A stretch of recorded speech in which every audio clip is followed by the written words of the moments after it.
Довжелезні черги до цистерн і погодинні графіки. Ак'яр залишився без питної води після нещодавньої повені. Окупаційній владі на чолі з гауляйтером Міхаїлом Розважаєвим довелося оголосити у понеділок скорочений день, а вівторок і середу – вихідними. В місті також не працюють школи і дитячі садки. У Цукровій Голівці у передмісті Ак'яра скаржаться, що привезеної води замало. Щойно шикуються черги, цистерни миттєво порожніють. Вимушені купляти бутильовану воду в крамницях, але й там її швидко розбирають. Нині задіяно 20 водовозів, з них 8 надали зі складу окупаційних військ. Зі слів місцевих жителів, навіть про поодинокі водовози відомо не всім. Інформація про цистерни розлітається здебільшого плітками. Як зазначається, потерпає саме південна частина Ак'яра, оскільки північну частину міста живлять підземні водозабори. Окупаційна влада звітує, що накопичити вдається не більше 30 тисяч кубометрів води, тоді як приблизна потреба учетверо вища – 120 тисяч.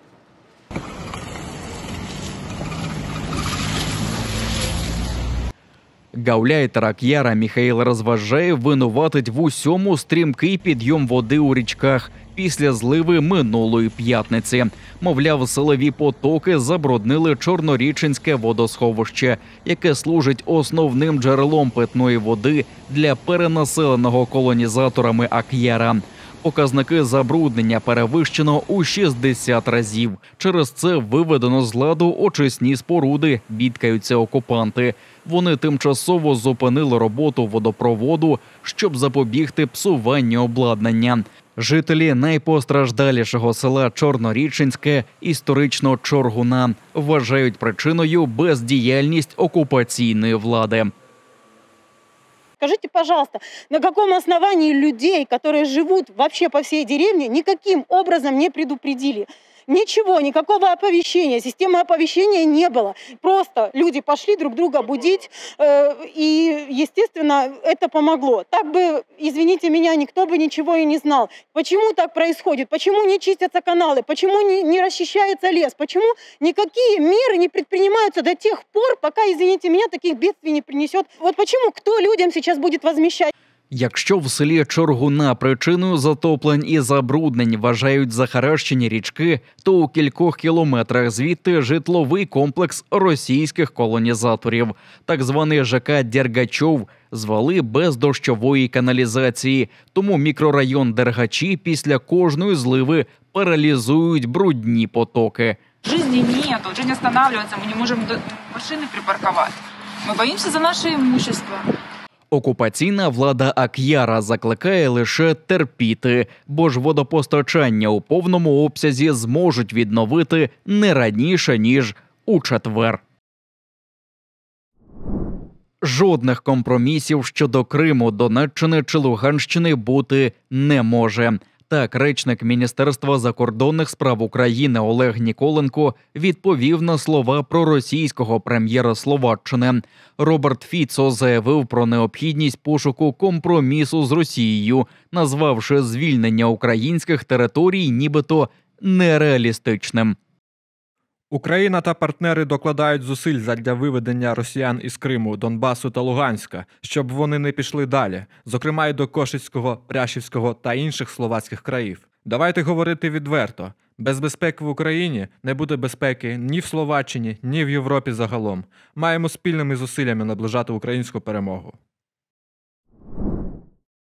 Відкриття соборної мечеті в Акмеджиті планують присвятити 10-тим роковинам окупації Криму. Росіяни прагнуть створити ілюзію піклування про Кремли, вважає голова Меджлісу кримсько-татарського народу Рефат Чубаров. У коментарі кореспонденту телеканалу АТР він зауважив, що будівлю Великої соборної мечеті в Акмеджиті, найбільшої на півострові, заклали ще до окупації Криму. Тому її зведення стало для окупантів вимушеним, наголосив Чубаров.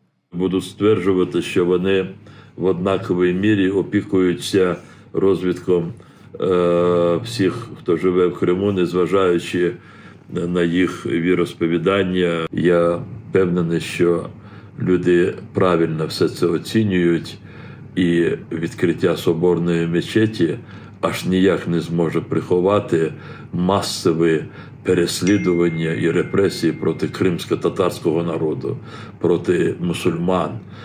Згідно з проєктом, затвердженим ще у 2011 році, Велика Соборна мечеть мала стати найбільшою та найвищою в Криму, з 4 мінаретами заввишки у 58 метрів. За задумом, всередині розмістяться до 4 тисяч вірян. З 2015-го, коли за будівництво Джума-Джамі в Акмеджиті взялася окупаційна влада, проєкт перетворився на пропагандистський. Наприкінці минулого року окупаційний муфтій Криму Еміралі Аблаєв провів усередині перший намаз, але офіційне відкриття вкотре відклали. З цієї нагоди окупаційна влада Криму хотіла запросити президента Туреччини Реджепа Таїпа Ердогана. Штаб нібито громадської підтримки Владимира Путіна відкрили в Акмеджиті. Окупаційні ватажки Криму Сергій Аксьонов і Володимир Константінов затято клялися у вірності ватажку росіян і переконували, що штаб буцімто не партійна і чиновницька, а народна ідея. Щоправда, волонтери виявилися учасниками молодіжного крила партії «Єдина Росія». Перед тим у торговельних центрах різних міст півострова збирали підписи за повторне висування Владимира Путіна для переобрання. Так звані президентські вибори Москва призначила на 17 березня, присвятивши 10-м роковинам окупації Криму.